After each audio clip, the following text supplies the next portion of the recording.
Good morning, everybody.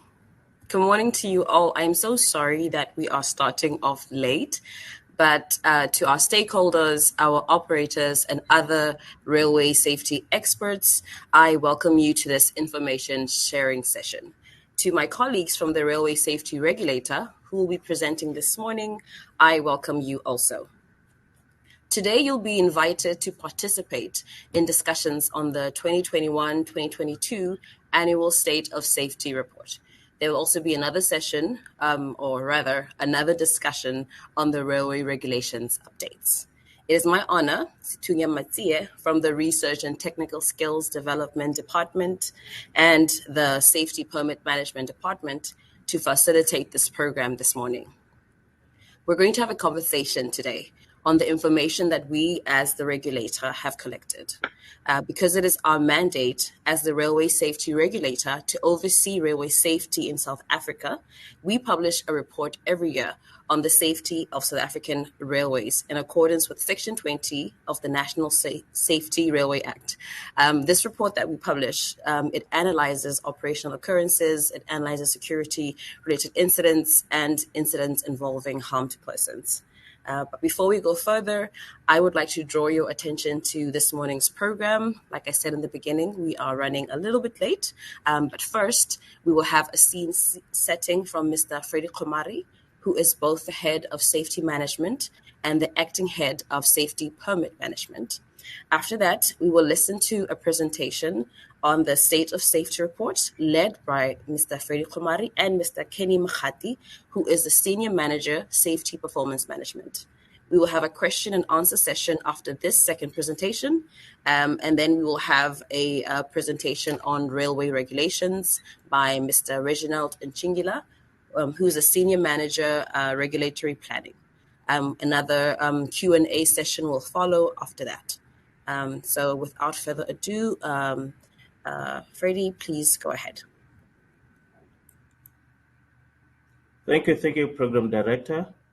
Can I just confirm that I'm audible? I'm looking at a different screen. Can I just confirm that I'm audible and ready to shoot?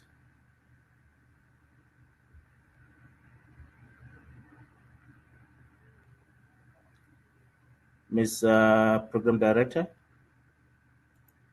I'm sorry, yes, the thumbs up are going up. Yes, you are audible, they can hear you.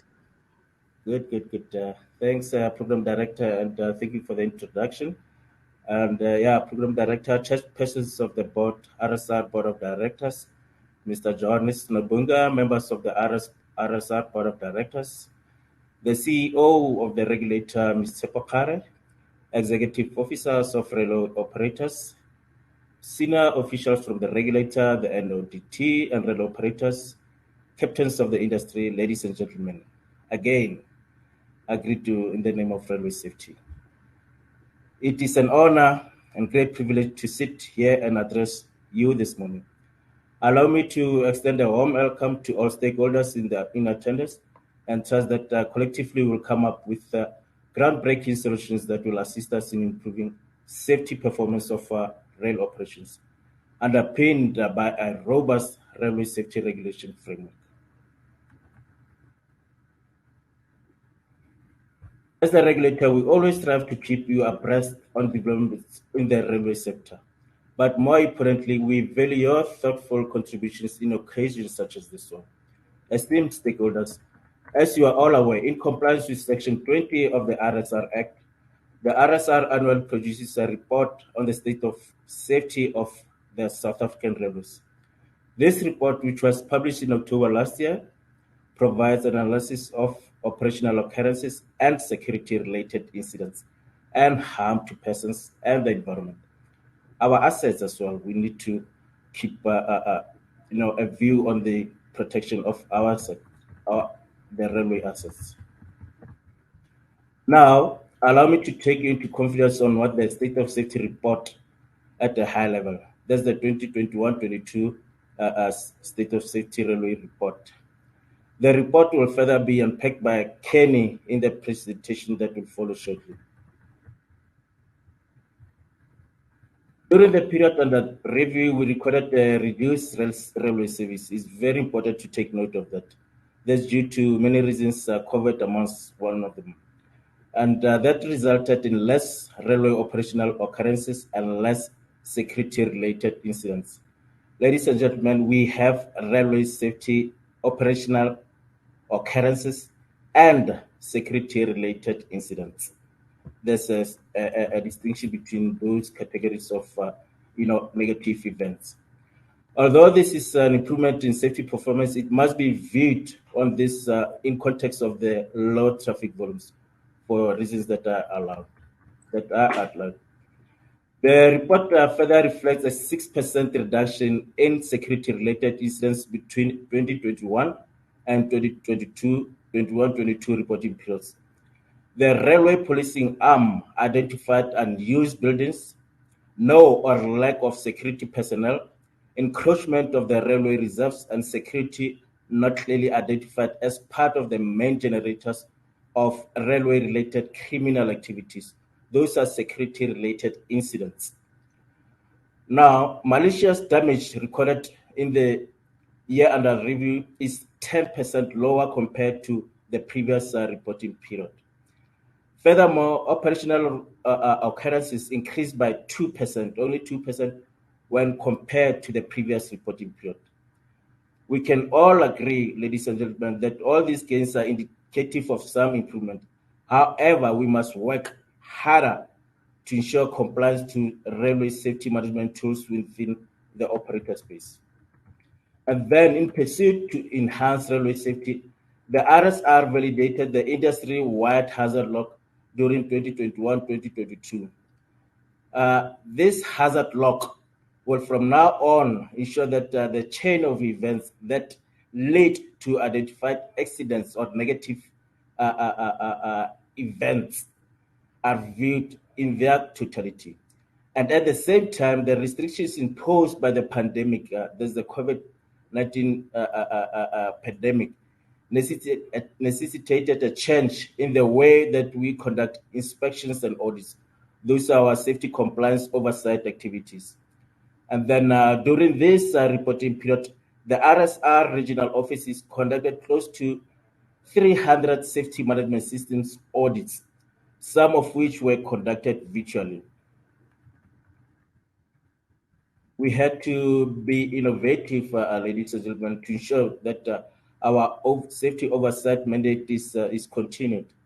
Now, in the same period, the RSR review period, various operators continued to submit their new works and technological development projects. Now, the number of projects that were submitted and reviewed at different stages were at different stages of completion. The number of projects reviewed that were project reviews that were conducted increased by 9% from 155 in the previous reporting period to 170 in the current reporting period. That's the 2021-22 reporting period. Ladies and gentlemen, as the regulator, we'd like to take this opportunity to reconfirm our commitment to safety improvement. We implore all stakeholders, operators, and the railway community at large to do their part in keeping our railways safe and commend those who have been doing so religiously already.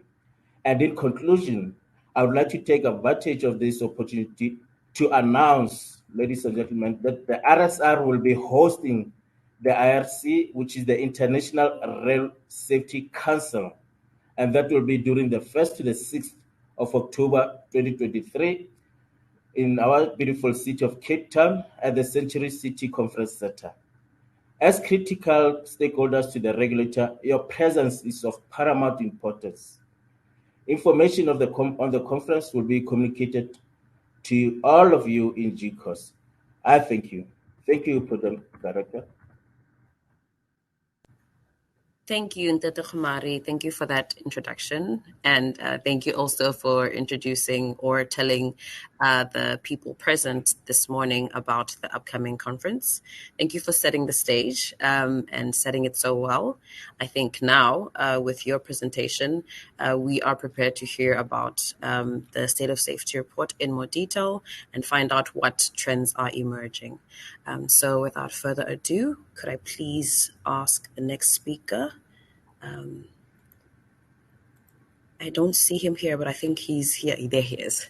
The next speaker, Mr. Makati, please go ahead. Thank you. Good morning, good people of the industry. It's always good to have you on the space.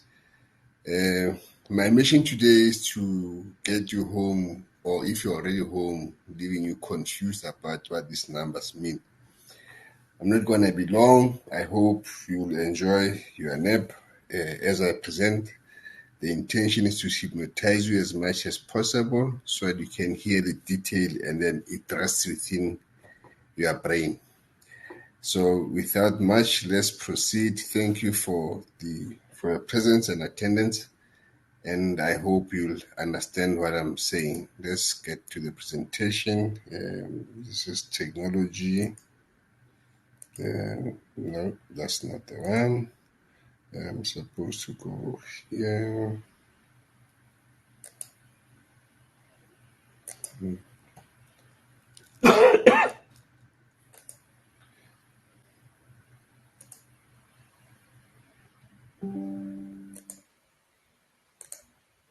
Can you see the presentation? Thumbs are I'm going I'm up. driving like a pilot. I'm Yes. solo. I Yes. can't see any hands. Thank The you. thumbs are going up so they can see it. All right, thank you.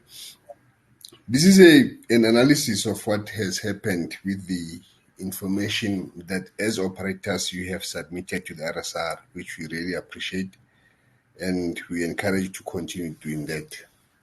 The process will be very quick. We'll go through the introduction of what the report is all about and then provide the highlights, then provide the focus category analysis and then the security analysis, then what the RSR is doing, and then challenges with the report, and then we come to the discussions, which I really implore you to really contribute in that. As a converted, I'm just repeating what has been said by the head of department, which is the reason why we produce the report. But I'd like to put emphasis on the reporting process, which operators are expected to use. You could report your occurrences daily and quarterly via the NIMS, which is available to all operators as well as you have a safety permit, or via email, which is assurance@rsr.org.za, or via telephone through the contact center. The number is 0800 444 something very easy to remember. When you contact the contact center, please try to make sure that you have as much detail as possible so that the capturing becomes easier. Now, how do we structure the report? The report is structured in 10 chapters, of which for this purpose, we are going to be presenting the costs. We are going to eliminate the costs because we found that to be somehow a challenge to do. So this is how the report goes out, which you can access. I'll indicate to you at the end of the presentation as to how you are going to be able to access the report in case you don't have a hard copy. As we know, the railway industry in South Africa is comprised by 219 safety permit holders, PRASA Rail and TFR being the two largest, BOC being the other significant operator. Not to say we undermine other operators, your role is also significant, which forms the part of tourism, mining, municipal sidings, and industrial operators, together with those who are in numerous private sidings. Now, here are the highlights. It's unfortunate that we had to record 9,637 entries in the previous financial year, which is 21-22, as compared to the 10,076 which were reported in 2021. My wish is that we could actually drop that number to zero. As if we get to zero, though it might be a Kilimanjaro idea to climb, but it's something that we could do. Of more concern is the increase on the operational occurrences by 2%. Though security has reduced by 6%, it's important to mention that people no longer record correctly. Let's clarify that, how we say people don't no longer record correctly. There's a concept of mass looting where people, instead of recording each item or each entry as one, people tend to group entries. So that tends to become a mass looting type of an entry, because people, when stealing items, they don't only steal a cable, they steal a cable, a red clip, the railway, the signal at the same time. Then the operator decides to say one entry, make max set as one entry. And that then may suggest to an ordinary audience to say that there was a reduction, whereas honestly speaking, there wasn't. Even when you look in terms of numbers, the normalized numbers, that might not be actually true. So we need to be careful as to how we report and how we record our entries. In a nutshell, the three categories which had a significant increase was all operational occurrences, particularly the speds by 20% and people struck by trains, which is very funny because we were not running so significant trains. People forgot that there are trains, so they kept on crossing. So the 48% remains a concern as to how many people we have killed or injured as a result of persons struck by train. When you go to the detail, is that the total number of theft occurrences was 6,040. This total is 5% lower. Why we say 5%? It's actually 6, because it's 5,8.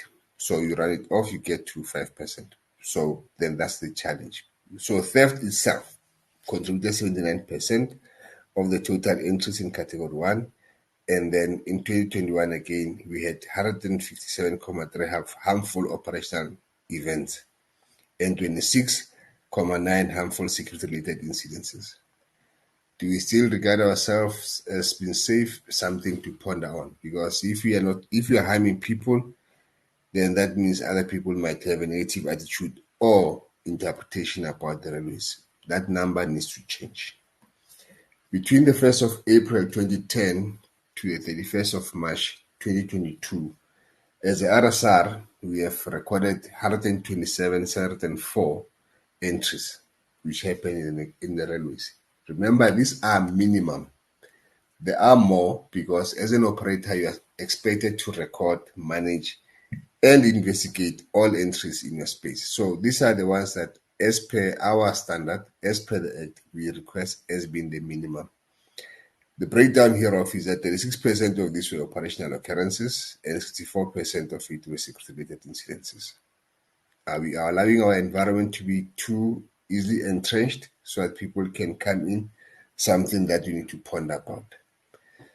On the overall, the net traffic network reduced by 43%. Are we having longer trains or we don't have trains anymore? Something to worry about. Let's think about that.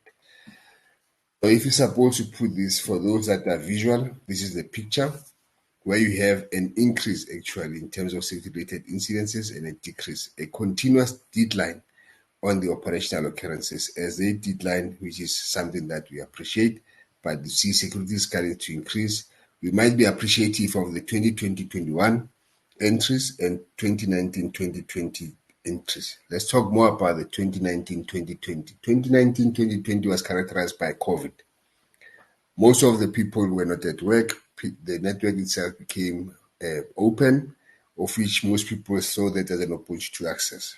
We came to 2020-2021, a slight increase again.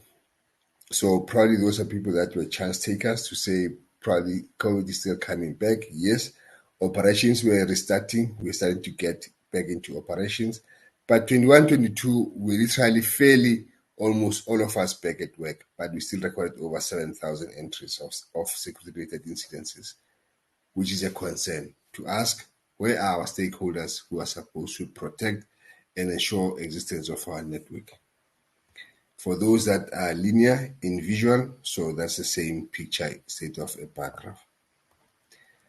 Now, in terms of the key focus areas which the RSR is concerned about, we are more concerned about those derailments on the running line. We required 102, which is an increase. Did our drivers get refresher training? Something that you need to ask, because that number should actually start to come down. Is our infrastructure still safe? Something that we are uncertain about, because The elements on the running line suggest that something was not good. Either we are still thinking COVID, we are not yet there, or the network itself, because of not being used over time, something has happened to it. But those three elements become too many. The people struck by train also take a shape. They come 277, which is a concern. So consequently, we have killed these people. So if we're supposed to think about it, train traps, which is category E, is the most significant contributor of all the fatalities that we have killed. Now, when you go to the long-term trends in terms of security, you can see that security is not so good because security doesn't only do much for us. So we decided to present on theft and vandalism, of which, if people understand it clearly, vandalism usually becomes those entries or those incidences which were people were attempting to steal something and failed in most instances. Whereas, yes, some people, just for the sake of making a mark, they vandalize their system. But those entries, if you combine them properly, you see that the two categories themselves contribute almost 7,000, which then infers to the 7,000 entries that we have. So we have to do something about theft and vandalism. Our stakeholders, such as the police, need to come to the party to ensure that we come to curb or arrest the situation. People that we kill, we have introduced or adopted the system of using the fatality-weighted injuries system at the RSR, and that picture doesn't look good. At the end of 2021, 2022, we had 157.3 because we cannot kill a person halfway. So essentially, we have 157, and that's way too high when compared to international standards because internationally people tend to have probably about 2, 3. We are having almost 100. 100 people might mean we have killed the society with about 10,000, looking at the average of one person feeding about 10 people, or the person that's being killed as a breadwinner might be helping 10 other people. So that's slightly significant and needs to be reduced. Now, in terms of passengers, we have 15. Now, 15, if we kill 15 people in our network, is our network safe? Something that we need to worry about. Of concern are the people that we expect to be knowing and to have an appreciation of safety itself. To kill 4 people as employees within the network is a real concern. These are people that are expected to know all the rules, all the dynamics, all expectations of what people should do when they're within the railway network. But if we have 4, though it might be incidental, but any of this is something that we need to condemn. We are not really proud of it. We can't be killing employees itself because these are people that are expected to be experts and people who know exactly what to do within a railway network. Public, 137. The public, some of them might be crossing the network intentionally or unintentionally. This number might be contaminated by suicides. This number might be contaminated by criminals who come into the network to do their actions or their activities which are unwarranted in the network.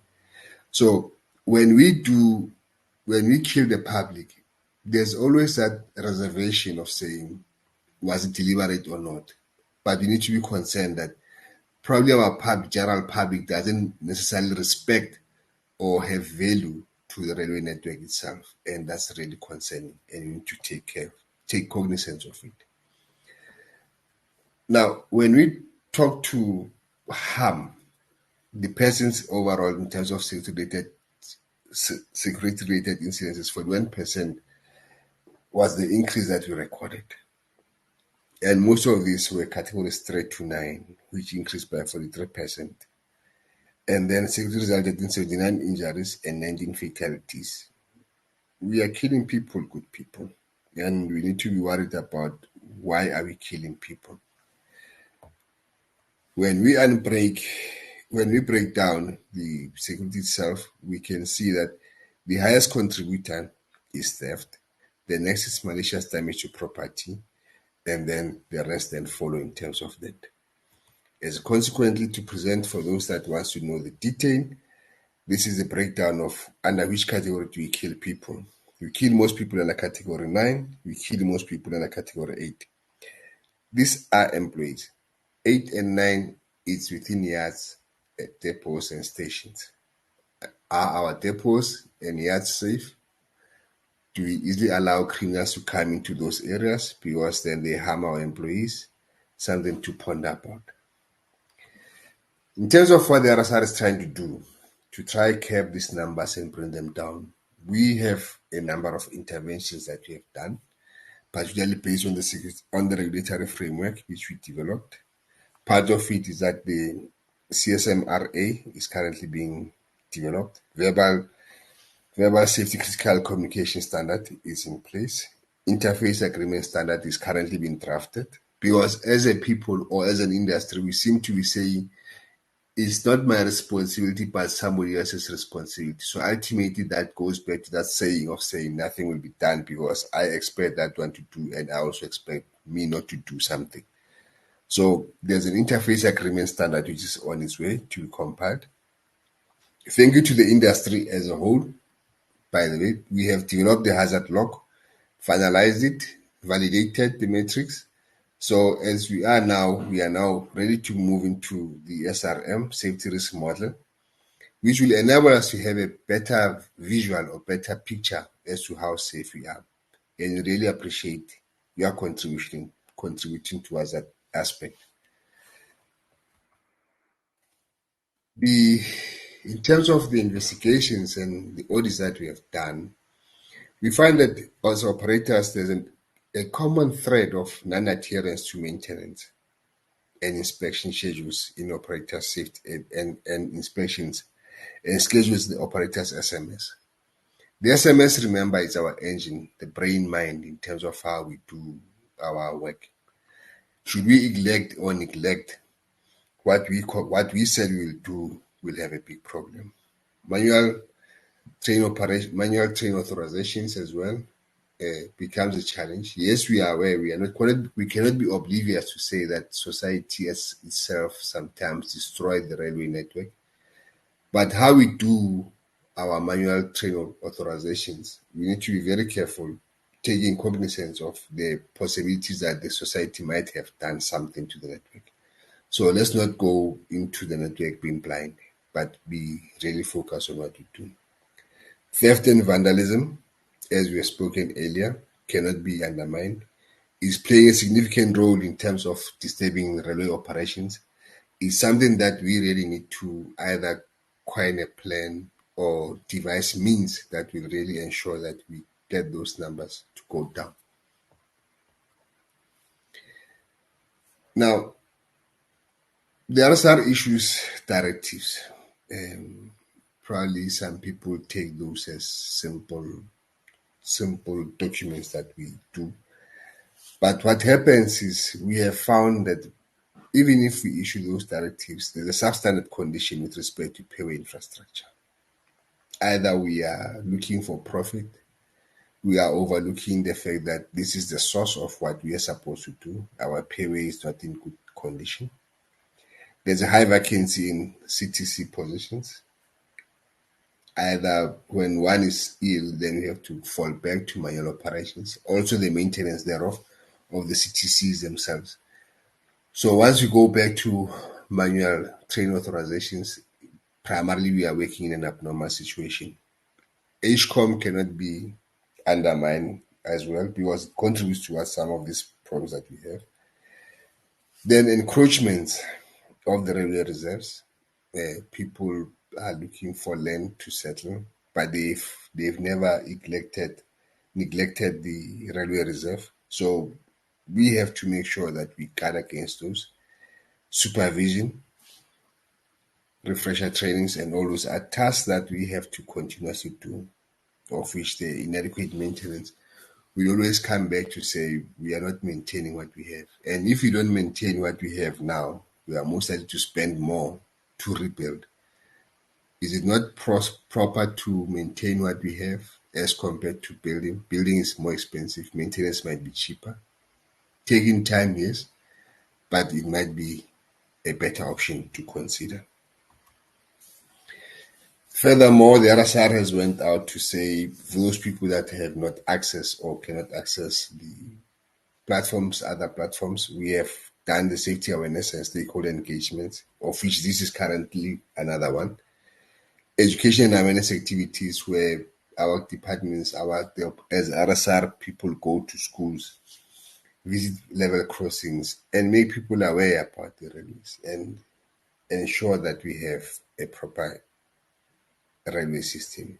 There's a media outreach. I think some of you might have seen the numerous adverts that the RSR has flagged on the national television. And those for us are interventions that we are trying to do so that we can bridge the gap between railway operators as well as communities. We are all in this. It's not only the RSR that's supposed to do what it's supposed to do.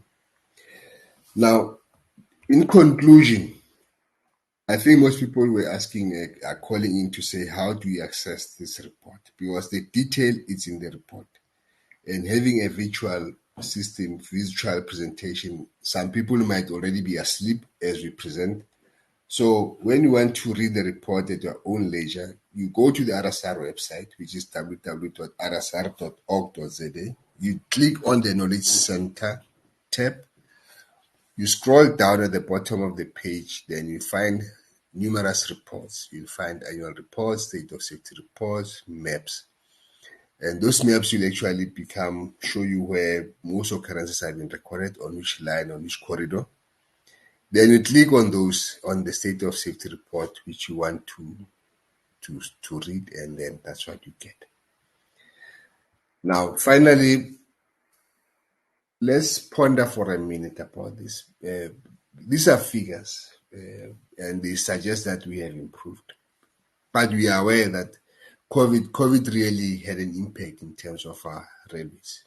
Are we still interested in making sure that we need railways? So what are you going to do? And what can we do to resuscitate the railways? Because the normalization figures really worry us as the RSR to say what exactly is taking place in the railway network. On that note, I thank you, Chairperson.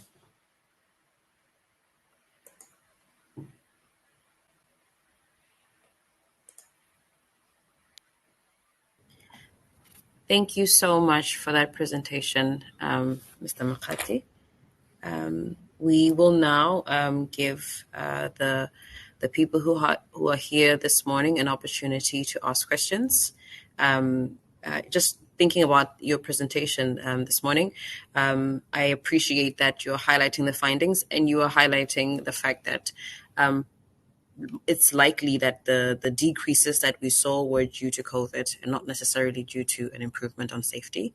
So I think it's important that we look at this as we see the trends. We see that they're increasing again as far as the incidents that are being recorded.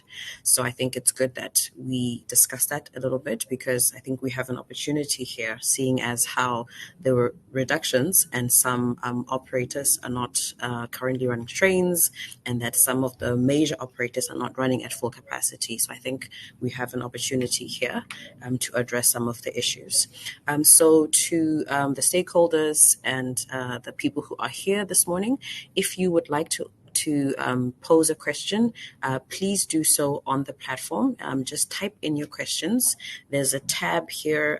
It's the discuss tab. So please just type in your questions there and then I will read them out. The Q&A session will be 20 minutes. So once that 20-minute time is over, we will move on to the next presentation. We already have a question here. It's from Carl Grundling. I'm sorry, I'm butchering your name. But the question is, does the RSR do a comparison of the kilometers traveled and the rate of accidents, incidents, and fatalities? I am of the opinion that we have more incidents and less kilometers traveled.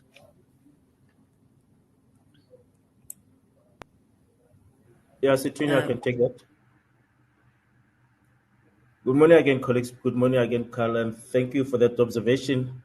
We did say that this, analysis should be the context, the low mileage that we traveled in the previous years, the recent previous years, that should be taken into account. So what we do, Carl, we also look at normalizing the data. That's if you look at operational occurrences, we look at the number of derailments per million kilometers traveled. So for us, it doesn't make complete sense, but we also do that for security-related accidents. For example, if you look at operational occurrences, one would expect that, for example, on level crossing accidents, or when you traversing a level crossing less times, can I put it that way, then you're expecting looking at the risk of a level crossing, then you're expecting those numbers to go down in context of the previous mileage that we traveled in the past 2 years. So we do make use of normalized data. That's a number of occurrences per million kilometer traveled by operators. Very, very important to do that. Thank you, Carl.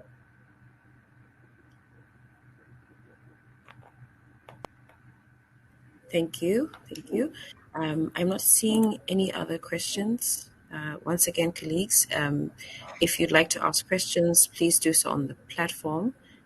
Either go to the Discuss tab or the Q&A tab and then type in your questions. But in absence of any questions, I have one that I'd like to pose myself. When we look at the trends, we see that we record security incidents and operational occurrences separately. But the research that has been done at the Railway Safety Regulator is suggesting and pointing out that there are some security-related incidents like theft and vandalism that can have an impact on operational safety, affecting train operations specifically. And I guess my question in response to that is, what is the RSR doing anything or partnering up with any operators or stakeholders regarding ensuring that while we are recording the two incidents separately, we are keeping an eye on how the security-related incidents are having an impact on operational occurrences? Kenny, maybe I will allow you to take that, but please talk to our primary mandate that looks at safety, and then almost the secondary mandate that looks at security-related issues. But you may address that. Thank you, Kenny. The floor is yours. Thank you, Freddie. Thank you, Chair. The primary mandate of the RSR is on operational occurrences. We focus on those being what we need to we take control and have not only oversee. Now, because safety and security are almost related, they're intertwined. The RSR then went further to talk to the South African National Police as being the primary partner in terms of our secondary purpose. So the security stats is being shared with the South African National Police to try to make sure that they have a unit. Hence the advocacy by the RSR to create for the South African police is to create the rapid rail police system. A unit, I mean. Now, when we go through the forum, which is the National Crime Combating Forum, the RSR goes and advocates for the curbing of these incidences because we have long detected that, yes, indeed, operational occurrences are influenced by security-related incidences, and the security-related incidences tend to be much higher than the operational occurrences, and we could actually arrest operational occurrences by making sure that we eradicate or deal with the security-related incidences. So on that note, yes, we do have a partnership. Probably the effectiveness thereof might be not so significant to an ordinary eye, but we do see an impact, and it will probably grow as we proceed with the system of advocating and ensuring that it does serve its purpose. Thank you, Chair. I don't know if Freddie wants to add more.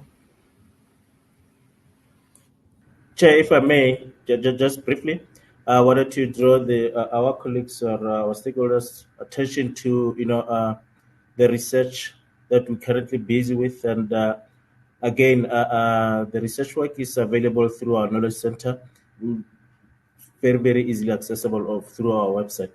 But we have indeed established that causality between security incidents and operational occurrences. For example, if we have high incidents of theft and vandalism on our signaling systems, that obviously leads to manual authorizations. And then, but we know that we have established that causality between those high number of manual authorizations with our operational, the state of safety on the impact on operational safety. So that has been established, and I would encourage our stakeholders to go through our website, navigate to the knowledge center, and then we'll get information on that research work. And obviously, we had to talk to our operators. The research was done using data from our operators. Thank you, Chair. Thank you very much. Program Director, thank you. Thank you. Thank you for those responses. We have another question. It's from Mfundo. It reads as follows. Theft incidents occurring in most private sidings relate to mainly electrical equipment and connections.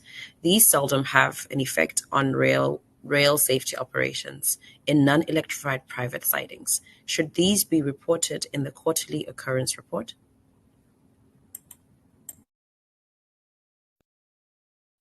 A theft is an entry and a minimum requirement to the RSR. Whether for as well as it's within the railway space, yes, they are reportable. You should report those. We encourage you to report those because the whole network can only be safe if we kept the entire theft. It should be a norm for people not to steal or to even be within the railway environment or railway space without authorization. So anything that as a minimum the RSR has identified is critical to be reported. Correctly speaking, yes, they should be reported. Thank you. Thank you. I'm looking and there aren't any other questions, so I'm going to ask another one. Last year, there was a question about how in the past we used to include human factors as a separate chapter within the state of safety report, and doing so allowed the importance of it to be highlighted. It also allowed for operators to pay more close attention to matters that are related to human factors.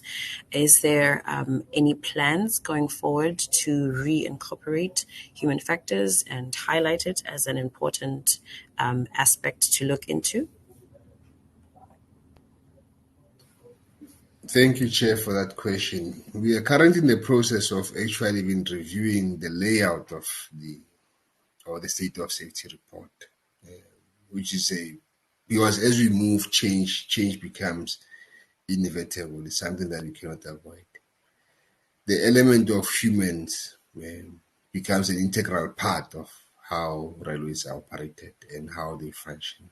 Indeed, there is that serious consideration of saying, bring back that highlight, implementation, and focus of human factors. The thing is the how. The how is the one that we are still dwelling about. And probably by the time we go to publication of the 2023 report, we would have a clear indication as to how that will be done. But in all earnest and in all fairness, the human being is a brain, is a tool behind these machines that we are running. Thank you, Chair. Thank you. Thank you for that. We have other questions that have been posted. Um, the next one is from Juanita. It says, have the level crossing accidents increased over the past 5 years?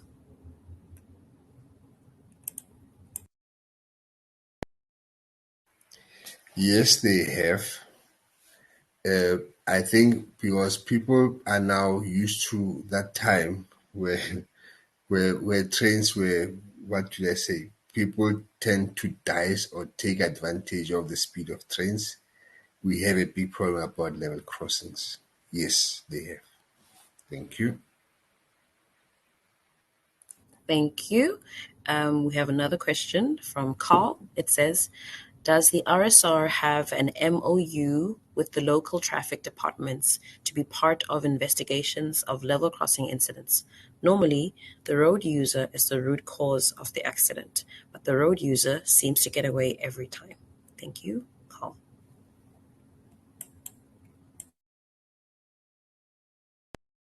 MOUs are MOUs are management issues. I can I pass that to Freddie to respond to that one. No, for sure, for sure. Unfortunately, I cannot say for sure. I know we have an MOU with the SAPS. We currently are reviewing it, and I do agree that most of the time, and we do point to that factor, we concur, we point to that fact really on our state of safety report that most of these level crossing accidents are due to unsafe behaviors from our road vehicle users, our drivers.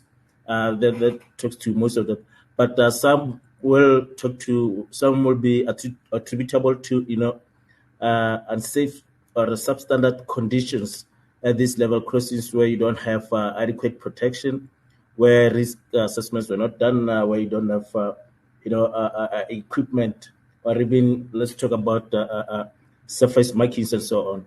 But most, about 60 to 80%, I think, that will be due to the behavior or substandard behavior from our road vehicle users, our drivers. So we do have an MOU with the SAPS. The MOU largely, I know it provides for us providing information to the SAPS where, if we think that someone needs to be prosecuted, then that will get done. Thank you. Thank you so much for that. Okay, I think there are other questions. The next one is from Sandile. It reads as follows. Rail maintenance and inspection lapses are a norm. How is the RSR encouraging private operators to increase and adhere to planned inspection and maintenance as per individual SMS?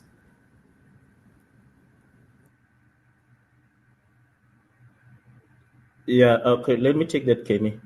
It's unfortunate that we have normalized that, inadequate maintenance.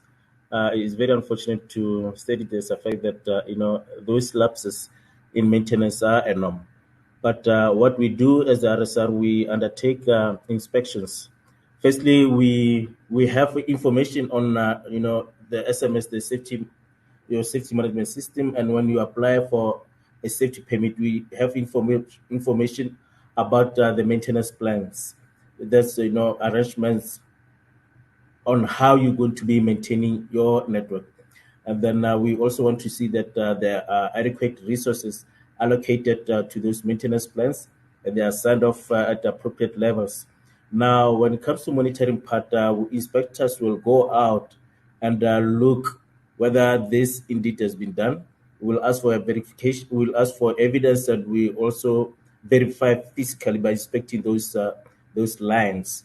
And when we do pick up a substandard issue, substandard conditions that suggest that maintenance is not be done, we don't take it as normal. So it's not normalized. We don't take it as normal. We issue some directives, instructions or directives, and if it's unsafe enough, we will definitely, close that particular section of the railway network that is deemed as safe. So, as a regulator, it would be very irresponsible to normalize those lapses in maintenance, because that's what leads to the numbers that we're seeing. Thank you. Thank you, Ntoto Kumari.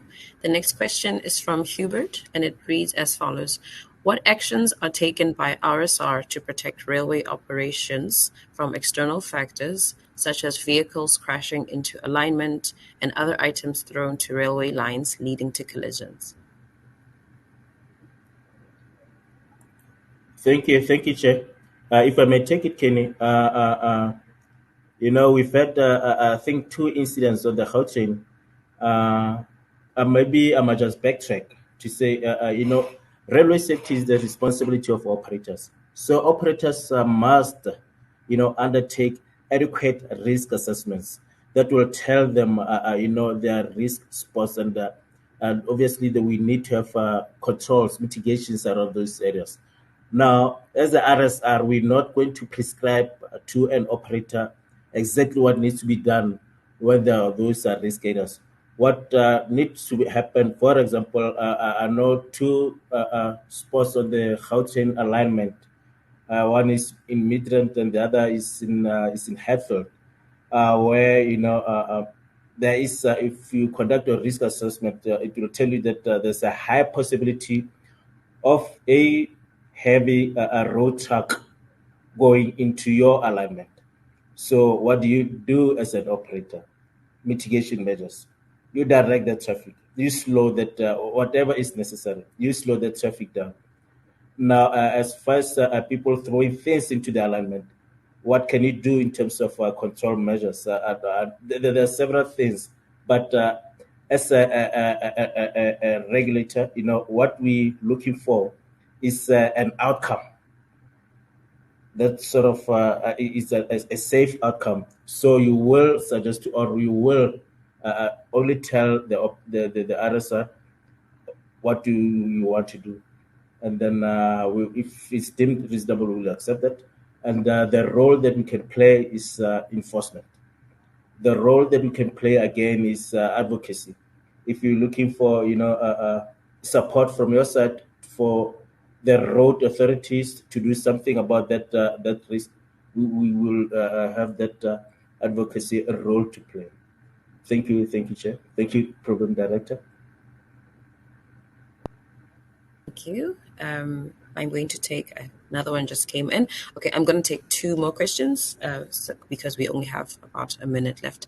What is the current regulatory position of the RSR with regards to the implementation of level protection technologies? How are the discussions with network operators going pertaining to this subject? And this one is from Portia. Thank you, Pusha, for the question.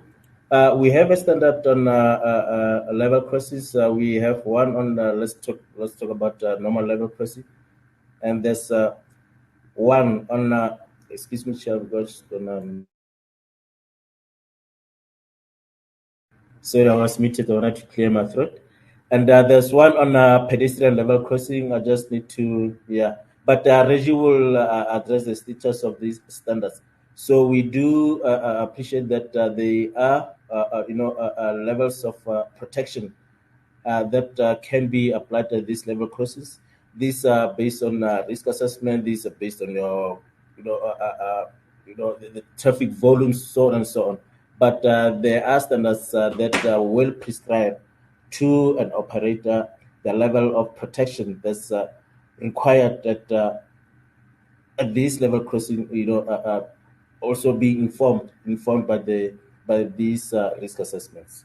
And there's a risk assessment tool that we have one, but we just need to tweak it a bit. That will be published to the, let me call it an industry this time, to the industry to sort of help them to assess these risks, and then in the end inform them the level of cost of protection that will be required at that level crossing. Yeah, I think, but we are aware of those technologies or developments in this level of protection. We must just be aware of challenges. For example, you will get remote, very remote level crossings where it's very hard to supply power to. If you wanted to have an active, an active protection, those kind of things, we are aware of, the dynamics in our country. Thank you. Thank you. And then the last question that we'll be taking very quickly, it reads as follows. Is the RSR developing a separate standards for closed and ring-fenced operations, for example, on a mine where there is only one operator working a single train in an enclosed environment? And this one is from Carl.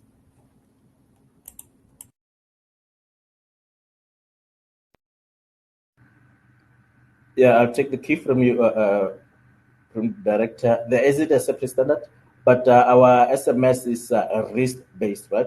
What it says is that the requirements, you just need to look carefully at the requirements of the standard.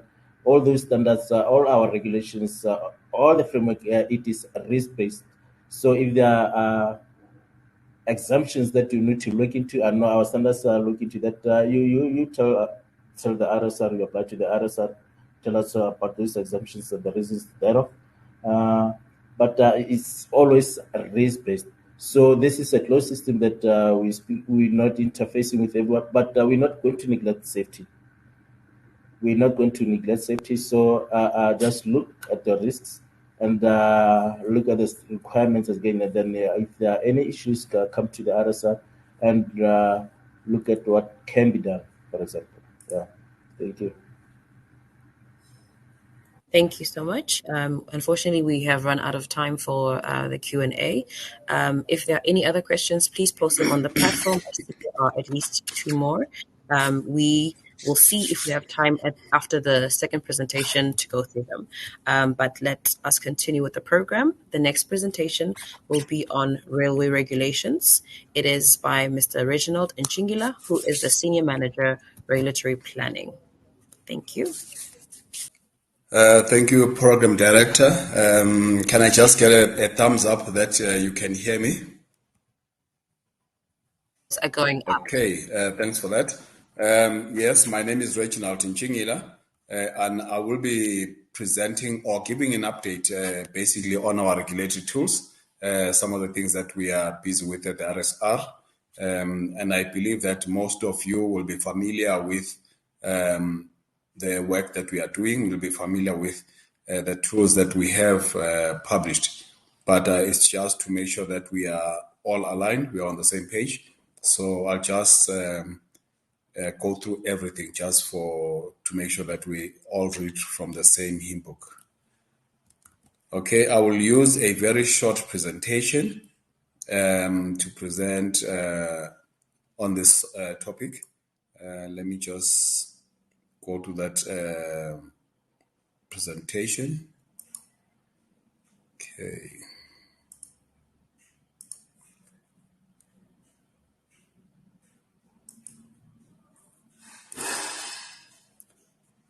Okay.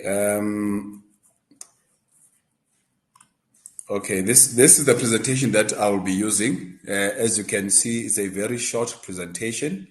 It is just 15 slides, but I'll be talking through the slides. And I believe we will be dealing with the questions and answers at the end of the presentation. So if you do have questions, please do note them somewhere so that we can deal with them.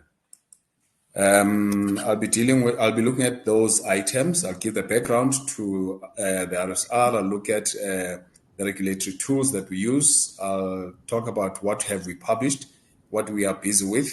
I'll talk about the safety standards and their purpose, the published standards and the standards that are to be published. Okay, that's item 7. It should be to be published. Let me just please allow me to do that. We've got both the SABS and the RSR standards, so I'm going to be touching on all of those. Mr. Okay. In terms of the background, which we are mostly Mr. familiar Nchingila? with, we know. Yebo. No? Yes, could you please Yes. could you please put your presentation in presenter mode just so it's easier to read? I will try that. Yesterday we had an issue when we were trying to do that, but let's see if we are winning. Okay. Is it on presentation mode? No, but I think you might have to put it on presentation mode and then specifically click the presentation so that you can display that one and not this current one. Okay. What are you seeing the presentation mode currently? No, currently we see the presentation the way the version that gives you access to it yourself on your end. So we can see the part where you can click to add notes. Yeah. I'm going to request for the Sorry, colleagues to. can I just help from a technical support perspective? You can just click on slideshow Yes. at the top of your presentation and it should change the view for you. Right up at the top there in your toolbar, file, home, insert, draw there, slideshow on the top there. If you click there next to animations, right at the top in the center of your screen, slideshow, Okay. and then click on from beginning. Okay. Are you able to see now? No, click on from beginning again for me. We have done that. I've done that. Okay. I am from beginning. Oh, okay. Remember, We might have we've to carry tested on like this this. Yeah. yesterday. We've Okay. tested Let's this maybe we yesterday, and should I just have to carry on like apologize. this. Yeah. No, that's fine. No problem. I think that's just obviously a glitch with the system. No problem. Thanks so much. Okay. Colleagues, our apologies for that. We tried, I think there's an issue in the system, so we were unable to run it through this mode. So please do allow me to present it in this manner. Okay. I've already dealt with the first slide. I was busy with the background. Let me just make sure if we're seeing the same things. Okay. Okay, in terms of background, we know that the RSR has been established in terms of Act 16 of 2002, which established the National Regulatory Framework for South Africa, and we are required to monitor and enforce railway safety compliance in the sector. In terms of what we're expected to do, I think Freddie has already indicated our function is that of oversight in the railway industry, while the operators remain responsible for such safety within their areas of responsibility. So we are not going to be interfering or doing the various functions or the work that is expected of the operators. We will provide the necessary regulatory framework, the necessary tools that needs to be followed, and will then monitor that there is compliance. Our interest is also on improving safety performance. So what we do, the interventions that we put in place are to promote that improved safety performance within the railway industry, because we want people to use rail more and more. So a safer railway will attract more customers. We also are required to develop regulations that are required in terms of the Act. Then we ensure, monitor and ensure compliance with the Act and the related regulation. And we give effect to the objects of the regulation, which also include promoting harmonization of the railway safety regime within the Republic and with the objectives and the requirements of SADC. So the safety requirements that we provide oversight on in SA, those we make sure that they are harmonized within the SADC. So if you meet the requirements of the requirements that we have provided as the RSR in South Africa, you're most likely going to be able to run through SADC meeting the same requirements, because those have been harmonized. Okay, Okay, in terms of the background continuing, what we further do, we further develop and manage the safety assurance framework that we use to provide this oversight, which includes the determination of the SMS. We also have various methodologies that we use, which are intended to embed excellence within the SMS of the operators. These include the RM3, the VSSC, which we are busy developing, and the CSMRA, which we are going to be implementing soon. We also have a suite of standards, which are national and railway safety standards that we have published. Then we facilitate this implementation of these tools, the standards and the regulations. We provide technical workshops to the RSR personnel and operators. Technical workshops, this is where we take the operators or our staff or other stakeholders as well, because we've also done this at other fora, where we take the audience through the requirements of these standards, for example, and we go into detail to explain what is it that we expect from the RSR point of view with regards to this standard. Then we also, yes, there was a question on MOUs. We do have engagements with the various organs of states where we have the MOUs that we have signed, and these govern our interaction between ourselves and those organs of states. The SAPS have been mentioned. We also have MOUs with various associations of industry, the SABS, various departments in government, and so on. So where we have common objective, we try to put in place MOUs which will guide and govern how we interact.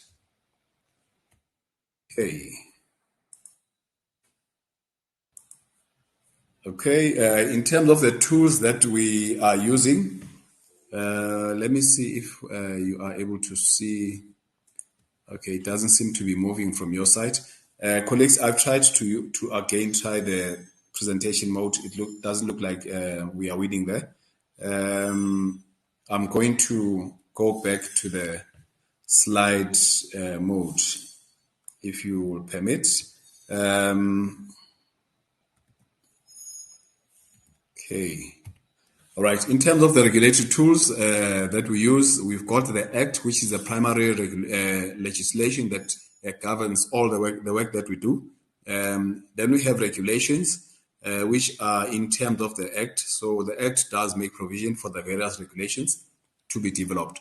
We've got determinations that we also develop and publish. For example, we've got in terms of Section 23 of the Act, we've got a determination on the SMS, on the format of the SMS. Remember, the SMS is the basis for us issuing the operators with a safety permit. So if you've got an SMS that is robust or that is compliant with the requirements, then you are issued with a safety permit. Section 28 also make provision for us to develop the SMS form and the content, which we have done, and the SMSR, which is the report on the SMS. We've got the legislation also make provision for us to develop standards and to enforce these standards. If you look at Section 29 of the Act, we develop this standard in terms of a regulation that is published or promulgated by the minister, and this standard in terms of Section 29, paragraph 2 of the Act, they get adopted by our board, and that makes them legally binding. So the standards that we publish and that we put out there to the industry, those standards need to be complied with, because they are enforceable and they've got their legal mandate or strength from the Act. Okay. Then we've got a set of regulations that has been published to date. Okay, I see that we are moving with the slides. We've got a penalty fee regulation that has been amended in 2013. You know that if there's a violation and there's a process to follow, obviously this regulation guides us on how to manage that space. We've got a regulation that was published some time ago that deals with the SMS the SMSR, occurrence reporting, and so on. But you would note that we are busy updating some of these sections of this regulation. And we have a regulation that provides for the development of standards. I think just to update that, the first one was in 2007, but we have just recently published the reviewed regulation, so I need to take that one out. So we have that regulation that governs the development of safety standards. It also addresses adopting various standards like your national standards for us to use to regulate. We've got the determination that we have published that deals with the fees that we can charge to the operators. And there's another regulation that deals with the fees for services rendered. That one is currently held in abeyance, so it's not currently enforced. And maybe just to bring to your attention, we are currently in the process, together with the Department of Transport, to develop and to review the current Railway Safety Act. So please do participate in those processes, because I know it is going through a public consultation in the various provinces. So that's the opportunity for you to give your input to the Railway Safety Bill, which is going to replace the Act 16 of 2002 that governs the work that we do. In terms of the determinations, I've already indicated we've got a determination that deals with the format, the form, and the content of the SMS that is required for the different type of categories of the operators. We are at this stage reviewing the SMS and SMSR determination. I know that the various role players are working with us to review that. We have taken into account the various feedback that we've received from our interaction with the operators and our various stakeholders. So we are trying to incorporate that input and that feedback and those various things to make sure that we improve our SMS and the SMSR determination, because we want to make sure that it is working for the industry and it does address the things that we want it to address. The VSCC standard we are currently busy developing. We initially published it as a protocol, but we realized that we don't want any confusion in the industry with regards to its enforceability. And we have engaged the industry. We are, I think, be on the lookout. It's going to be published within the next month or two. So that VSCC standard, please be on the lookout. It's also being finalized. We've also published safety and security regulations. Okay, I've already mentioned the Railway Safety Development Standards Development Regulation, which we've also have published as a revised regulation. In terms of the standards that we have the SANS 3000 series of standards. Those are all the standards, the SABS standards that have been published that we are using to regulate the industry. You please take note that these are all the standards that you need to be familiar with, that you need to comply with, especially where, the ones that apply to you. So it's important that you are familiarized, or you familiarize yourself with the requirements and the content of the standard. We also have a dangerous goods or transportation of dangerous goods standard, which is a different series, which is 10405 standard. It's also an SABS standard or a SANS standard. Okay. We also have RSR standards, but this is how the RSR and the SABS standard relate. I am also always asked questions as to how do people read the RSR standards and the SABS standards. If you look at the SANS 3000-1 of 2016, that's the main general standards. So the other standards in the next level, that is, for example, 3000-2-1, that's a substandard that deals with a section within the -1 main standard. So what the next level does, it gives more details in terms of the requirements. Then the next level of standard, which is from SANS 3022-2-2-1, is also a further amplification of the main standard. For an example, SANS 3000-2-2 deals with infrastructure in general. Okay, but if you go to -2-2-1, it takes a component of that infrastructure. It takes the level crossing part of that infrastructure, then it gives specific requirements of the level crossing. So the level crossing that we've recently published, that's how it relates to all the other level crossings or all the other standards. The same apply with the RSR standards. We also provide amplification of the various requirements that are captured in the main standard. For example, if you look at SANS 3000-3, or which is SANS 3004, that is the human factors management standard. If you look at the RSR standard, which is this one, this is a standard that amplifies a portion of the human factors management standard. It deals with fatigue management, which is a subcomponent within human factors management. So this is how the various standards relate to each other between the SANS standard and the regulator standards. And maybe just to quickly, before I go to the purpose, all right, let me give a sense of why do we put standards in place. The purpose of the railway safety standard is to provide minimum requirements for the management of safe railway operations. So when we say minimum requirements, we mean that's the minimum that the RSR expects.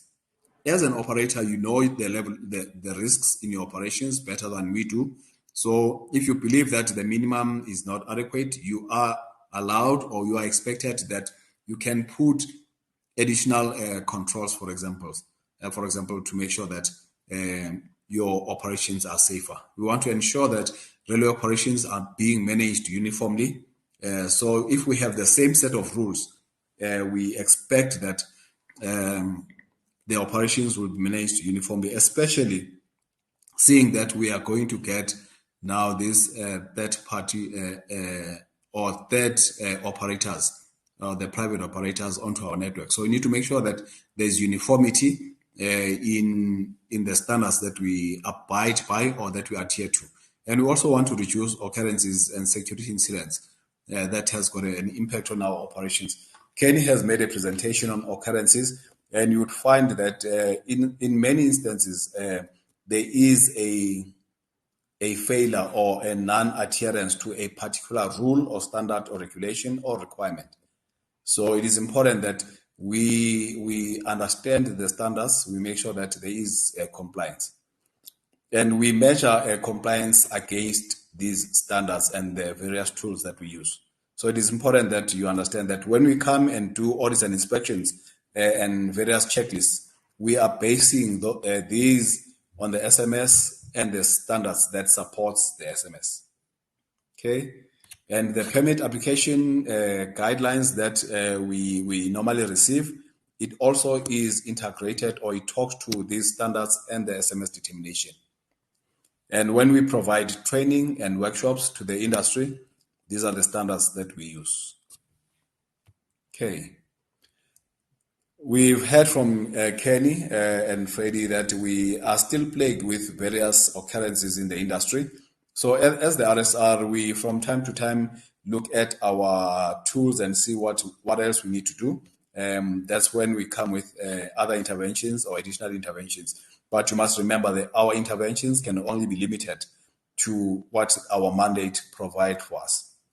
So we can only act within the parameters or the mandate of that is provided by Act 16. So currently we are busy reviewing the SMS determination, which is what I've requested that please do participate in those processes. We will publish this for comment. And when we do, please go through it. We have tried to incorporate inputs to improve from the current SMS determination. So please do participate and give your input when we publish these for comments. The CSMRA, we want to standardize a submission requirements when you are introducing changes or major changes and projects, and new projects. For example, if you are going to be building a new line, if you're going to be introducing a new equipment which will impact your SMS, you need to submit to the RSR. We are going to publish a guideline that is an annexure to the determination, which is our common safety method for risk assessment. And the VSCC standard is also what we are busy with. That's the one that I said we will be implementing in the next month or two. So be on the lookout for that one. The interface agreement standard is also to provide guidelines to the operators as to what is required when you put together an interface agreement between yourselves as operators, where you interface, obviously. What we also do, we also provide implementation guidelines to the industry, which guides the industry as to what is expected from an implementation point of view from the RSR. In other words, when we publish a VSCC standard, how are you supposed to implement these requirements? So we do publish these guidelines when we publish the various regulatory tools so that they can assist you to effectively implement the requirements thereof. Obviously, the technical workshops, we will continue with them. For example, the standard that we're going to publish, the VSC standard, we are going to conduct the technical workshops where we take the operators through the content and the requirements in that standard. We'll go through all the regions, and please take advantage of that opportunity to be able to at least understand what is expected and to interact with the people that developed these standards and to ask various questions so that you can be clarified where clarity is required. Okay, these are the published RSR standards. I think these are the ones that I was referring to when I was referring to the link between the SABS standards and the regulator standards. And I've made mention of the fatigue management standard, which is an amplification of the human factors management standard, which deals specifically with fatigue management. And these are the RSR standard. Maybe if I need to clarify this, the SABS standard or the SANS standards, the 3000 series, and the dangerous goods transportation standard. Those are national standards, and you can only obtain them through the SABS. And the RSR standards, those are the ones that we have that has been developed by the RSR. These are accessible from the RSR. You can contact the RSR, the website, and you are able to get a copy of those without charge. And we are also currently working on a standard that will assist us with regards to the coming high-speed rail system that we are working on as a country. We know that the rail safety policy have already made pronouncements in terms of the government's plan to introduce high-speed system in the country. So parallel to that, we also are preparing ourselves to be ready for that dispensation. So we have worked on a series of standards which deals with high-speed rail, but this is still early stage for those standards.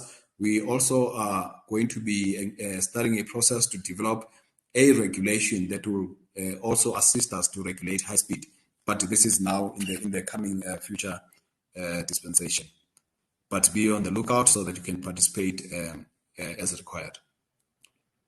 The recently published tools that I think I want to bring to our attention, these are the ones that affect mostly the presentations that were done by my colleagues. The one deals with occurrence reporting.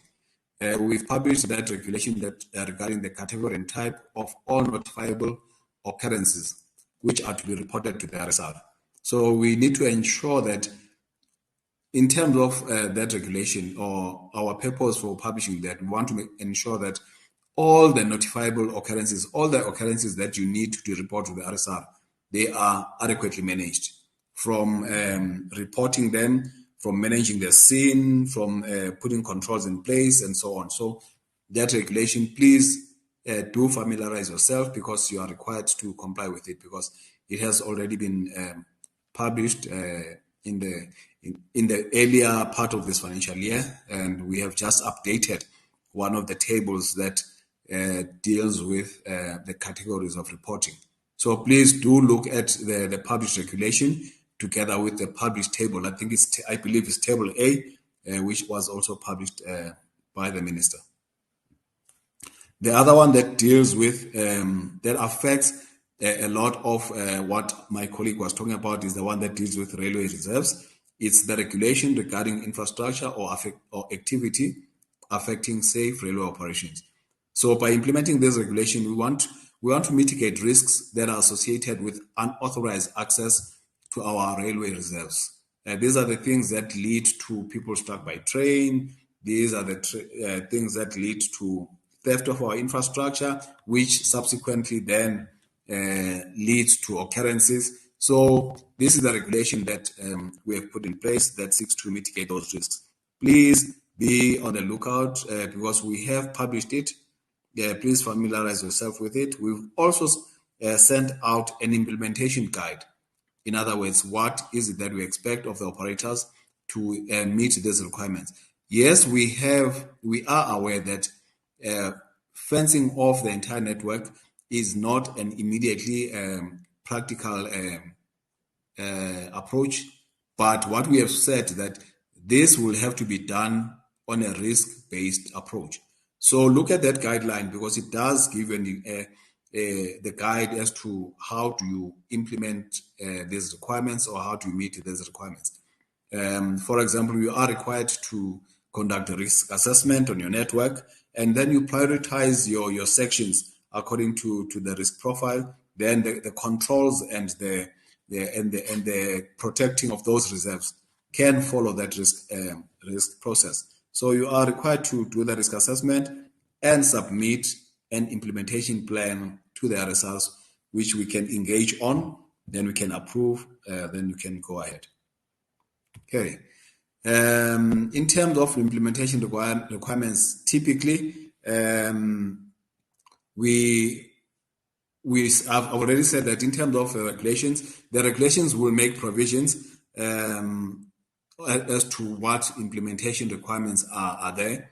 In most instances, you'll find that the regulations will have a transitional arrangement, but will also issue an implementation guide that further clarifies how you need to meet the requirements of that tool. And we know that the operators are then required to comply with the provision of the regulations, the standards, and in line with the implementation guide. And in terms of the high-speed rail standard, that RSR 5 series, the implementation of that one will be for the future, and we will engage the industry when that time comes. I'm gonna curtail my presentation to up to this point because I think on this subject we can go to town. So I think the intention is not to really go into too much into the elaborate detail of each tool and each intervention that we are doing, but just to give you an overview of this is what we are using to regulate the industry.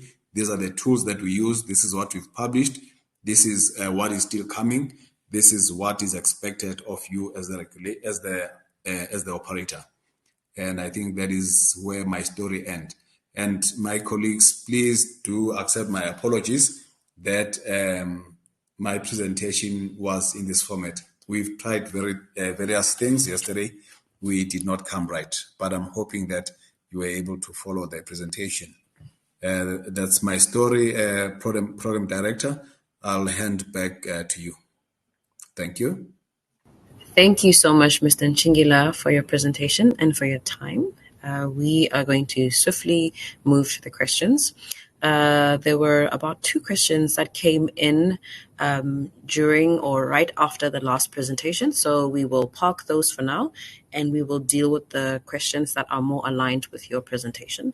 And then if we have time at the end, we will go back and look at the questions that were asked before. So the first question that came in while you're presenting reads as follows. Has the RSR done a study on the issue of regulation overregulation on the number of operators leaving the industry and new players entering the industry. Currently, I think we have over 10,000 pages requiring some form of compliance by an operator. And this one is from Carl.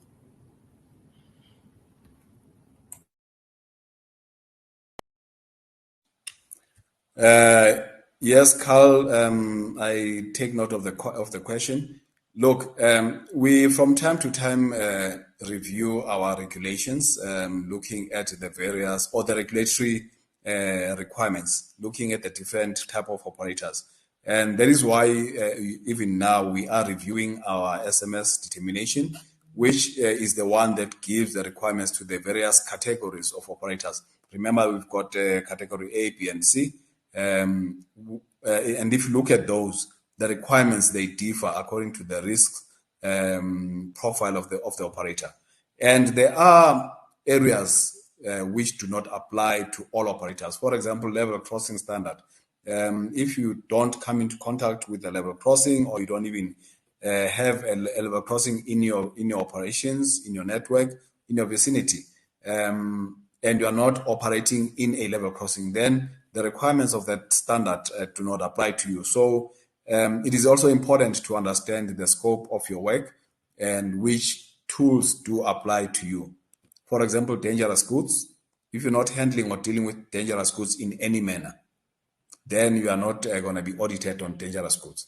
So in terms of I know that we've got a suite of tools or a number of regulations and standards, and they cut across, but the different tools apply to different kind of operators. In other words, there are tools that as an operator you will be exempted from based on your operations. So as I said, when we review these tools, the determination we are currently reviewing, we are also trying to make sure that we address that question so that we don't overburden other operators unnecessarily with regulatory requirements. We've done in the past a regulatory impact assessment. Maybe it might not have looked at the angles that Carl is asking from, but it seeked to understand the impact of our regulations and standards in the industry. But I think we are due maybe for another one soon, so that we can also take into account the factors that have been raised. But we are aware, we are cognizant of the regulatory requirement, and we are reviewing our systems from time to time. Remember, our objective or our goal is to have a safe railway operations, and we want to also promote the use of rail. So we need to balance those while we regulate. Thanks, Program Director. Thank you, Mr. Nchingila. We will move on to the next question. There are a couple of questions here about recordings and that, but those are being dealt with by the admin. So I'm going to move on to the next question. It is from Gloria, and it reads as follows. Does the regulator have a plan for training operators on new standards, and can the plan be shared before the financial year for consideration in the year plans for operators?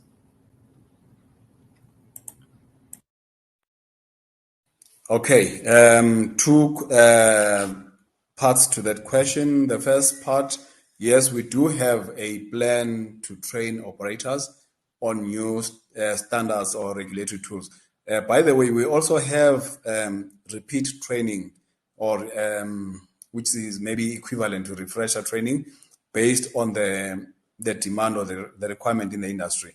Obviously, that is also limited to our capacity. When we have trained once or twice, maybe for that time, we expect that you are conversant. But what we do, we do share this plan. It might not be at the time that maybe coincide with the question that is asked, but as they get updated, and remember, some of the training plans are put in place as a result of the requests and the requirements and the issues that we are picking in the industry. So yes, we will do training. We will share the training plan, but yes, it might coincide with before the financial year end. But sometimes we will have to we do update this plan during the course of the year because of due to the requirements and the demand. But yes, we do train on standards, and especially where we see that there's a real issue and a need, and we've seen that the effort from the operators indicate that we do need to do additional training. Then we do enter into those. Thank you, Program Director. Thank you. Thank you. The next question is from Juanita. It reads as follows. Do you perhaps have an idea on the release date for the revised determination guidelines?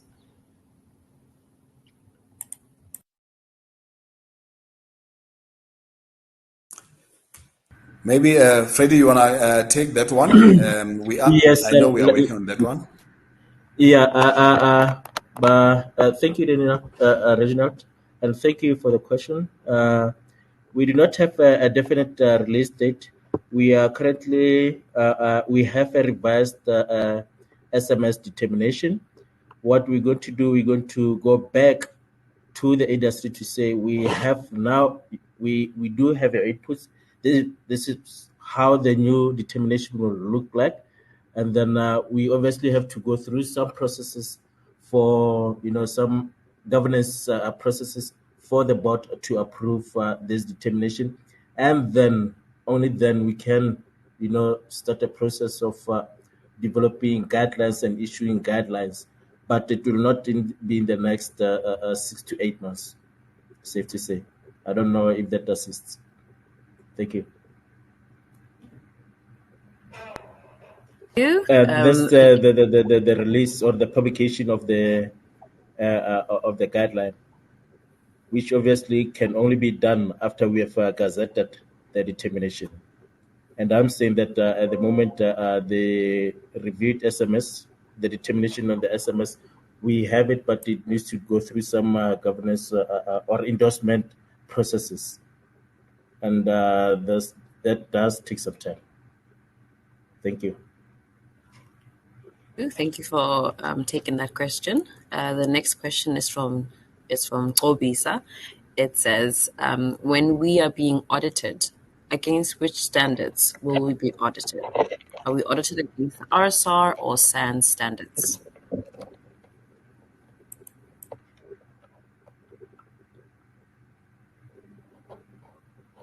Let me do that. Maybe I did not explain it very well, but let me give it another step. Both the SANS and the RSR standards apply. So, for example, when we're going to audit you against on a level crossing, it will be SANS 3000-2-2-1, which is a SANS standard. But if we are to conduct an audit or inspection on fatigue management, for example, the fatigue management, yes, there's a SANS standards that deals overall with human factors management, but specifically the RSR standard on deals with fatigue management. So that is why I gave that framework to just to indicate how do the RSR and the SANS standard relate. But I think the basis, if you've got your robust SMS, then just make sure that you are conversant with the rest of the standard so that you can meet those requirements. But both types of standards, they apply depending on which aspect is being checked. Okay. Thank you, Chair. Thank you. The next question is from Portia. It reads as follows. One must appreciate that there are efforts invested in the area of railway interoperability with regards to the SADC region. How are we progressing with regards to the regulation of operational interoperability within the borders of South Africa between various operators? Is the RSR working on regulating this area?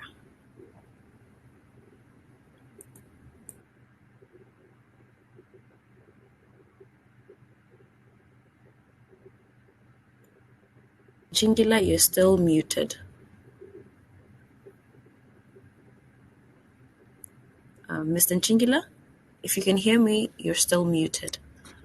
Okay, sorry for that. I was saying that the question is a bit cumbersome because while it refers to interoperability with regards to SADC region, it also asks of how we are progressing with regards to operational interoperability within South Africa. So interoperability, if you look at the interface agreement or interoperability standard, let's start there. If you look at SANS 3000-2-6, that standard deals with interoperability between the different operators. And one of the requirements in there is that if you are interfacing as different operators, you need to have an interface agreement that will govern how you interact. Obviously, in that interface agreement, there's things that we are expecting to see. What we've picked up is that maybe there's inconsistent interface agreements out there. This is why we are busy with the interface agreement standard to standardize the minimum requirements that we want to see in an interface agreement. For example, the interface agreement must talk about the standard of the network, the specification of the network. It must talk about roles and responsibilities. It must talk about I, as a network owner or operator, what type of standard do I set for my line? What will I expect for the rolling stock to meet? If I say my line is a 20 axle ton line and it's a class 1 line, you can't bring a 50 ton axle load, for example. I'm just making an extreme example. So the interface agreement and the interoperability standard are supposed to govern that aspect. So I'm hoping that maybe if there's more to that question, I think those questions can be submitted for us to respond to. But the interoperability standard exists between us and SADC regions. The harmonized standards that we have for the region for SADC are aligned with our South African standard or the national standard and the regulator standards. So what I put to you is that if you meet adequately the standards that we set in South Africa, you will be able to meet the requirements of the harmonized standard of the region. That I can confidently say. But if there's more to that question, maybe we can have a separate discussion for me to clarify if there's anything else that needs to be clarified. Thank you, Chair.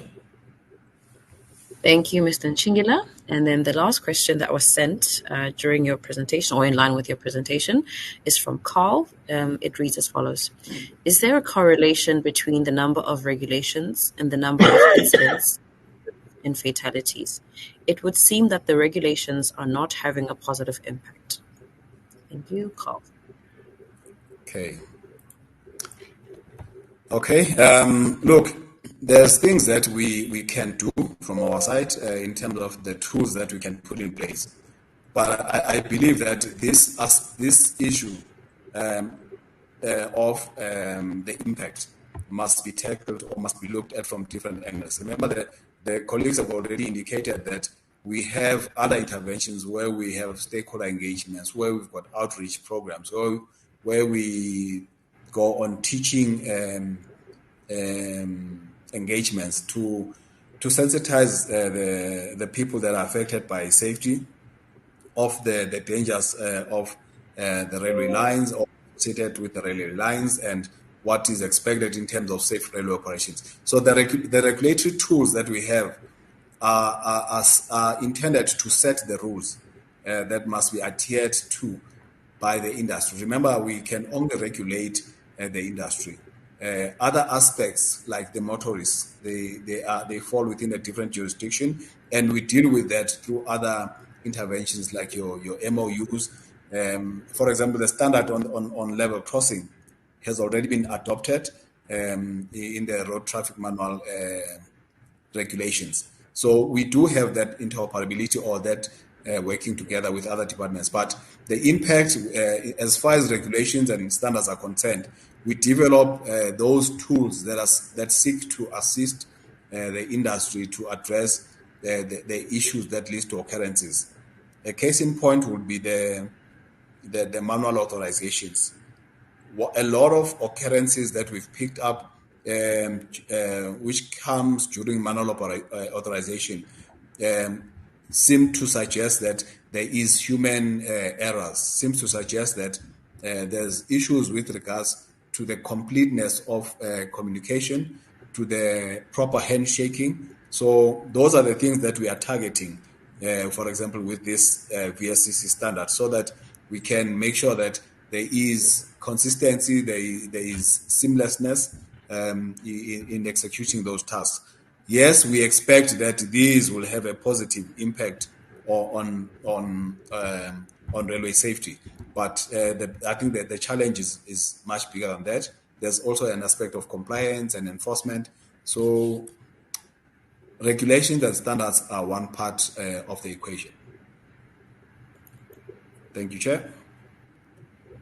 Thank you so much. It looks like there aren't any more questions related to your presentation, but there were a couple of questions that came in towards the end of the previous presentation, and I'd like to go to those now. The first question we have is from Sandile, and it says, how is the RSR ensuring that tonnages reported by operators are correct? In my experience, siding owners that are not operators have generally a hard time obtaining numbers from operators. Can you advise what can be done to assist such infra owners?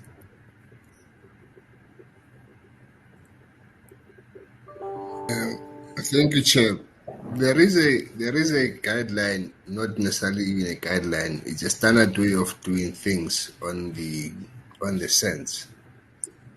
Because the one was the actual, the other is to use time, the other is to use distance, of which formulae for providing how to calculate those were given.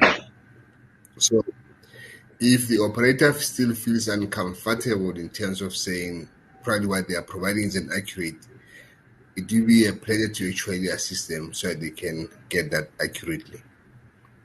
Because now it's more of a supposition. I cannot talk out of facts as to whether they are accurate or not, because we rely on what the operator provides to us. Thank you, Chair. Thank you. Oh, Mr. Khumari, I Maybe see maybe your maybe I might just maybe I might just add that there is a process. Maybe it's an administrative guard, but we do ask that those submissions on tonnages and so on that they be sent off by a CEO or a CFO. So, but it's an administrative guard. That's what we can do for the moment. But there are ways of getting information from interfacing operators. Many of our operators will interface with Transnet, for example. There are ways of getting information from the Transnet's operations, but we would rather try and get honest and open submissions from operators, and where there are challenges, they can raise them, and then we can try and address them. Thank you. There was one more question that came in. It's also from Sandile. It reads as follows. How is the RSR making sure that maintenance contractors are part of the process, and how is this managed?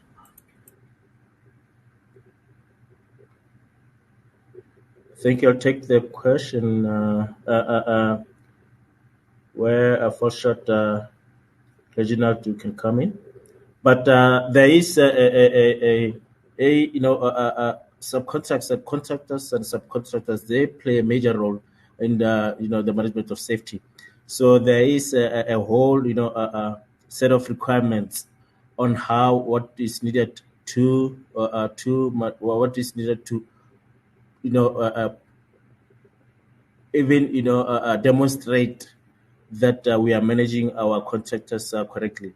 It is part of the SMS requirements, and one would need to go to that particular. Just forgot the name of the section, but it is definitely something that we look at when we assess your safety permit application. Thank you. you. And then the last question also came in earlier. It was a comment on the question that was proposed by or posed by Hubert. His question originally was, what actions are taken by RSR to protect railway operators from external factors such as vehicles crashing into alignment and other items thrown to railway lines? So the question from Teboho was, they were saying that it was a good question and they wanted clarity on what the RSR had done so far to address this issue. I don't know if you want to add to that or if you believe it was answered sufficiently. Thank you, Director. I think it was answered sufficiently. We seen that where the issues were, I'm not aware of anything that we've done so far. But as I said earlier, that if there are issues that we can assist with interventions and so, just come to us and we'll be glad to sort that out, in the interest of railway safety. Thank you. Very much. It is 12:01, so we have come to the end of this session. Thank you for attending this session. To everybody who's present here. We've come to the end of our program, and we hope that you found it informative. We want our stakeholders to know that we are committed to improving railway safety, and part of why we host these sessions is to remain accessible to you and to allow for a dialogue on improving safety to continue. If there are any among you who would like to engage further on some of the queries that were raised today, please feel free to contact us. I wish to thank our speakers, Mr. Khumari, Mr. Makati, and Mr. Chingila, for your time and for your presentations. Your efforts this morning made the session a success. And to everybody else who is here, thank you so much for your patience regarding the delayed start. And from me, it was a pleasure facilitating this session today. So thank you. And I wish you all a very good day.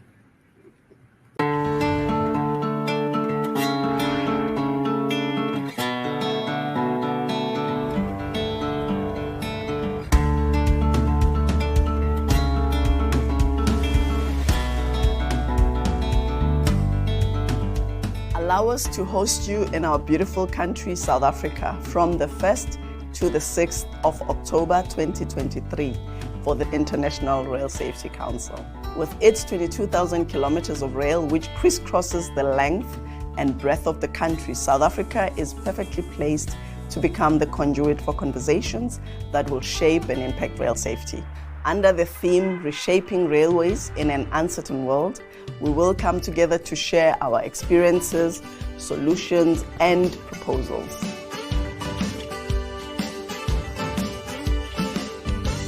Allow us to give you an unforgettable South African experience, rich with cultural diversity, remarkable destinations, and of course, a chance to showcase our ever-growing rail transport landscape.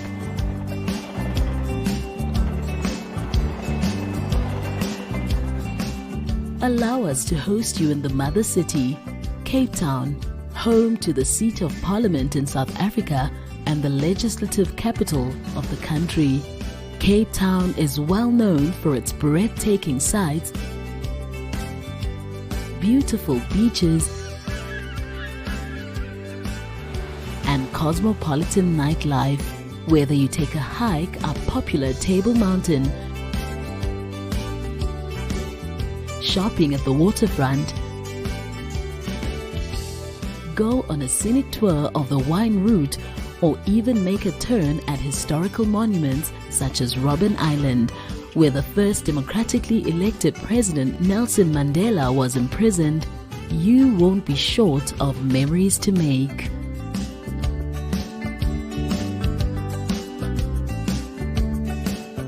To ongoing improvements of the international railway safety and performance, to continue to meet its mandate of providing delegates with a forum to exchange information on new developments, experiences, safety lessons, and international best practice. Allow us to show you how the South African rail community functions via the technical tour on offer.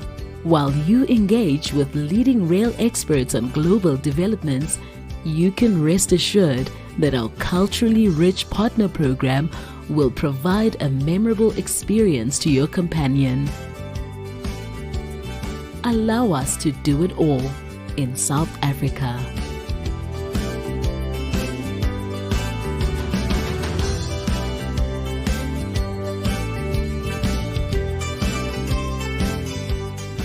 We are looking forward to hosting you in our beautiful South Africa in 2023.